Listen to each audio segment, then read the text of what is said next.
اہدنا الصراط المستقیم، اے اللہ ہمیں ہدایت دے۔ اس سے پتہ چلا کہ ہدایت کسی دوسرے کے ہاتھ میں ہے۔ اگر دوسرے کے ہاتھ میں نہ ہوتی تو ہم مانگتے کیوں؟ اس کا مطلب ہدایت کسی دوسرے کے ہاتھ میں۔ اہدنا، اے ہمارے رب ہمیں ہدایت دے، اس کا مطلب ہدایت ہمارے پاس نہیں ہے، ہدایت ہمارے رب کے پاس ہے۔ ہدایت کی دو قسمیں ہوتی ہیں، ہدایت توفیق اور ہدایت ارشاد۔ ہدایت توفیق کا تعلق صرف اللہ سے ہے اور ہدایت ارشاد کا تعلق نبی سے ہے۔ نبی آ کر کے بتاتا ہے کہ جنت کا راستہ یہ ہے، چلتا چلا جا، یہ ہدایت ارشاد ہے۔ اب اس راستے پر آدمی چل رہا ہے، اب منزل تک پہنچانا، جنت تک پہنچانا، یہ ہدایت توفیق ہے، یہ صرف اللہ کا کام ہے۔ نبی صرف راستہ دکھا سکتا ہے، ہدایت دے نہیں سکتا، ہدایت دینا اللہ کا کام ہے۔ نبی کریم صلی اللہ علیہ وسلم نے اپنے چچا ابو طالب کو ہدایت کی بات بتائی، ہدایت کا راستہ دکھایا، لیکن اللہ نے ان کو ہدایت توفیق نہیں دی، لہذا نبی ان کو ہدایت نہیں دے سکا۔ اللہ نے فرمایا انک لا تہدی من احببت، خوش ہو جائیے کہ اللہ تبارک و تعالیٰ نے نبی کے چچا کو ہدایت نہیں دی، آپ کو اللہ تبارک و تعالیٰ نے ہدایت دی ہے، بتا دیا کہ جنت کا راستہ کیا ہے اور ہم لوگ اس کے اوپر چلتے چلے جا رہے ہیں۔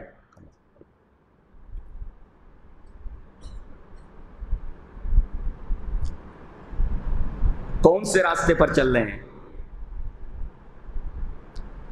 یہ نقطہ اے ہے اور نقطہ بی تک ہمیں جانا ہے۔ نقطہ اے اور نقطہ بی۔ اب ایک مقام نقطہ اے سے نقطہ بی جو دوسرا مقام ہے ہمیں جانا ہے، برابر؟ عجیب بات بتاؤں کہ اس میں سب سے سیدھا راستہ ایک ہی ہوگا۔ اب لائنیں کھینچ لیجیے، یہ نقطہ اے ہے، وہ نقطہ بی ہے، اب لائنیں کھینچتے جائیے۔ آپ کو معلوم ہونا چاہیے کہ سیدھا جو ہوگا وہ ایک ہی راستہ ہوگا، بقیہ سب ٹیڑھے ہوں گے۔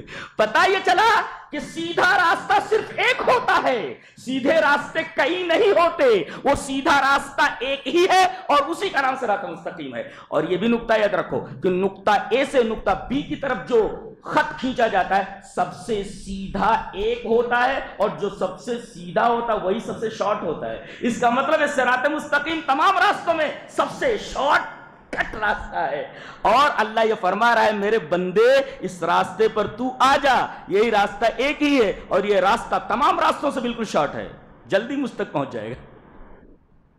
یہ مطلب، اور ایک بات اور بتاؤں کہ ایک جو سیدھا راستہ ہوتا ہے اس کا سمجھنا بہت آسان ہوتا ہے، چوتھے سیدھے راستے پر چلنا بڑا آسان ہوتا ہے۔ سیدھے راستے کی پہچان آسان ہوتی ہے اور سیدھے راستے پر چلنا بڑا آسان، پہچان آسان ہوتی ہے، آسانی سے ایک ہی ہے نا۔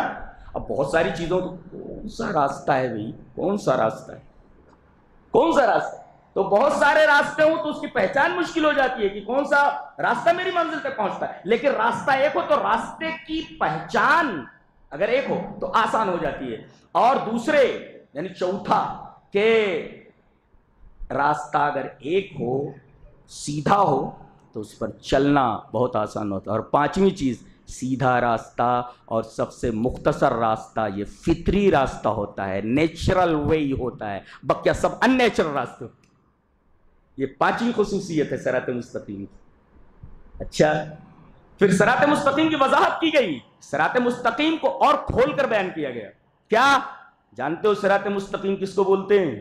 اس کے دو کنارے ہیں، ایک ادھر ایک ادھر، یہ بیچ والا جو راستہ ہے یہ صراط مستقیم ہے۔ پوچھا گیا اے میرے رب یہ دو کنارے کون سے ہیں انحراف کے؟ کہا کہ ایک کنارہ یہود کا ہے اور دوسرا نصارہ کا ہے، ایک مغضوب علیہم کا جو یہود ہیں اور ایک کنارہ یہ نصارہ کا ہے جو ضالین ہیں، ان کے بیچ بیچ جو راستہ ہے وہ صراط الذین انعمت علیہم کا ہے۔ تو ایک راستہ مغضوب علیہم کا جو منحرف راستہ ہے اور ایک راستہ ضالین کا جو دوسرا منحرف راستہ ہے، ان دو منحرف راستوں کے درمیان جو سیدھا راستہ ہے جو سبیل اللہ ہے، that is called صراط مستقیم، اور اسی راستے پر وہ لوگ چل رہے ہیں جو منعم علیہم ہیں، جن کے اوپر اللہ کا انعام ہوا۔ اس وضاحت کی کیا ضرورت تھی؟ بتا دیا جاتا کہ سیدھا راستہ ہے، چلتے چلے جاؤ۔ یہ بتانے کی کیا ضرورت تھی کہ اس راستے کو سمجھنے کے لیے ضروری ہے کہ یہ جان لو کہ اس راستے پر لوگ وہ لوگ ہیں جن کے اوپر انعام ہوا اللہ کا. کیوں؟ اس کی وضاحت کیوں کی گئی؟ آدمی ایک راستے پر چل رہا ہے، یہ راستہ ٹھیک ہے، چلنا شروع کر دیا ہم، یہ راستہ.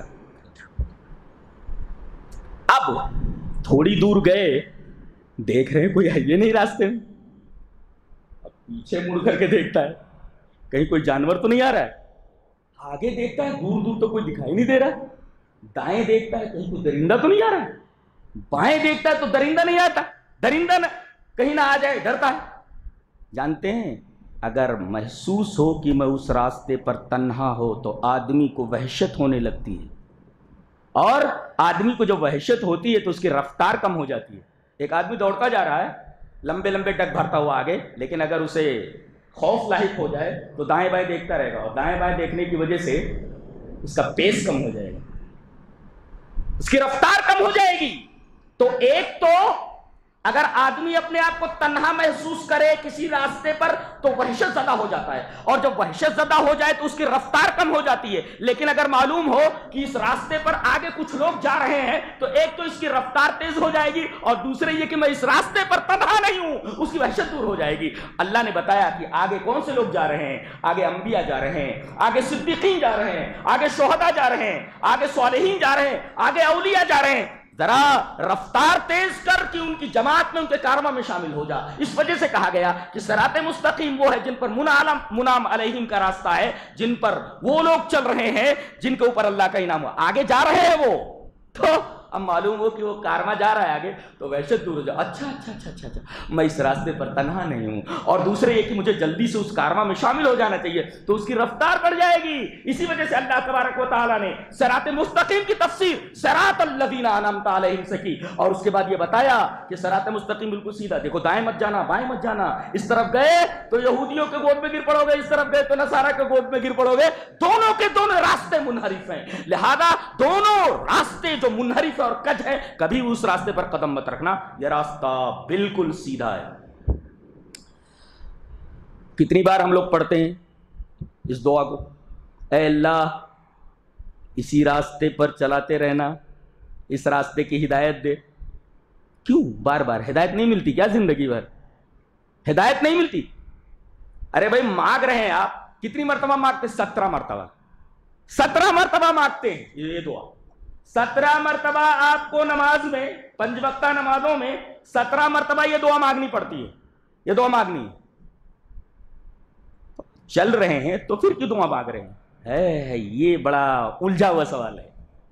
آپ راستے پر چل رہے ہیں نا، راستے پر تو آ گئے ہیں، اب بار بار یہ دعا کرتے ہیں کہ اے اللہ صراط مستقیم کی ہدایت دے، صراط مستقیم کی ہدایت دے، صراط مستقیم. 17 مرتبہ کیوں مانگنے کی ضرورت پڑی ہے؟ آپ تو راستے پر چل رہے ہیں نا. جواب یہ ہے جو قرآن نے دیا ہے، کہ وہ کہتا ہے شیطان اللہ کے سامنے کہ تو نے اس آدم کی وجہ سے مجھے گمراہ کیا ہے تو لاقعدن لہم صراطک المستقیم، تو میں صراط مستقیم پر بیٹھ جاؤں گا. اب صراط مستقیم پر بیٹھ جاؤں گا تو میرا کام یہ ہوگا کہ جتنے لوگ چل رہے ہیں کوشش یہ کروں کہ ان کی ٹاک پکڑ کر کے دائیں یا بائیں راستے پر ڈال دوں، ادھر ڈال دوں ادھر ڈال دوں، جو جنت کا راستہ نہیں ہے. تو کہاں بیٹھا ہوا ہے شیطان؟ صراط مستقیم پر بیٹھا ہوا ہے. یعنی کبھی بھی وہ اس راستے سے آدمی کو ڈائیورٹ کر سکتا ہے. اسی وجہ سے ایک دعا اللہ نے سکھائی ہے، ربنا لا تزغ قلوبنا بعد اذ ہدیتنا. اے اللہ ہمیں ہدایت دینے کے بعد ہمارے دلوں کو کج مت کرنا، ٹیڑھا مت کرنا. ارے ہدایت مل گئی، اس کا مطلب یہ ہوا کہ دل ٹیڑھا بھی ہو سکتا ہے ہدایت کے بعد، ہدایت کے بعد آدمی گمراہ بھی ہو سکتا ہے. لہذا صراط مستقیم پر چلنے والے کو 17 مرتبہ تو دعا مانگنی ہی چاہیے کہ اللہ اس راستے پر زندگی بھر چلائے رکھنا. اور وَاعْبُدْ رَبَّكَ حَتَّىٰ يَأْتِيَكَ الْيَقِينُ، اللہ کی عبادت کرتے رہیں، اس راستے پر چلتے رہیں یہاں تک کہ موت آ جائے.